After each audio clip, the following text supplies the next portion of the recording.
शंकर जी ने गणेश का और हाथी का सर क्यों काटा?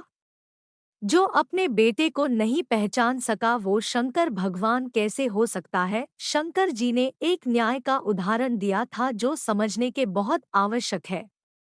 जब गणेश का सर काटा गया उस समय गणेश ने अपनी माता के कहे अनुसार अपने कर्तव्य का पालन किया, परंतु उस समय गणेश को अपनी क्षमता और शक्ति पर अहंकार था कि उसको माता शक्ति ने अपने शरीर के हल्दी चंदन के अंश से बनाया, तो जिस शक्ति और शिव के तप और संतुलन मीजान से आकाश गंगाएं अपनी धुरी पर केंद्रित रहती है, वो सबसे बलशाली है। और जब शंकर जी कैलाश आए तब शंकर जी को अपने अहंकार के वश में होने के कारणवश गणेश के द्वारा अभद्र व्यवहार हुआ, जो उस समय एक बहुत ही चिंता का विषय थी, क्योंकि जो स्वयं में इतनी शक्ति का अलौकिक सूत्र होने के बाद भी अपने अहंकार के कारण शंकर के उस रूप को ना पहचानता हो, तब नंदी और बाकी शिवगणों ने गणेश को शिव का रास्ता रोकने से मना किया। तब भी गणेश ने अपने अहंकार के कारण रास्ते से हटने की बजाय शिवगणों को ये कहकर ललकारा था कि अगर आप में शक्ति है तो मुझे हटाकर दिखाओ, और गणेश से सभी शिवगणों को परास्त कर दिया था। उसके पश्चात इतने सारे शिवगणों को परास्त करने के कारण गणेश में अहंकार और बढ़ा। वे सोचने लगे कि जब इतने सारे शिव भक्त खुद सब मिलकर भी मुझे नहीं हटा पाए तो मुझसे बड़ा बलशाली और कोई नहीं,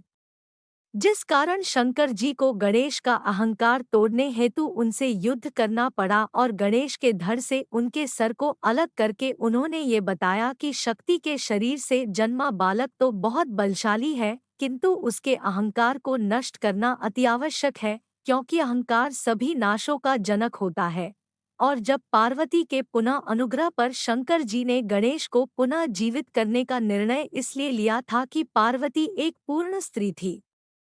उनमें स्त्रियों के सभी गुण और अवगुण थे। शंकर जी ने गणेश को जीवित करने के लिए हाथी का सर मंगाया। वो इसलिए कि हाथी का शरीर तो बड़ा होता है और साथ ही उसको अपने शरीर पर कभी अहंकार नहीं होता, क्योंकि वो कभी खुद अपने शरीर की विशालता को नहीं देख पाता और उसकी आंखें छोटी होने के कारण बाकी सृष्टि उसको हमेशा दृष्टि में बड़ी ही दिखाई देती है, जो उसके अहंकारहीन होने का सबसे बड़ा कारण है।